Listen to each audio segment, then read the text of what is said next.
يا العالم، هذه رسالة واضحة وهي المملكة وباكستان إخوان للأبد. أنا باكستان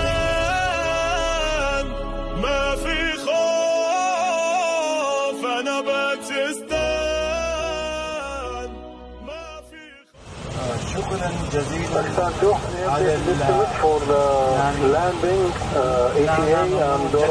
Royal Highness the Crown Prince Mohammed bin Salman, Prime Minister of Kingdom of Saudi Arabia, and the custodian of the two holy mosques, His Majesty King Salman bin Abdulaziz.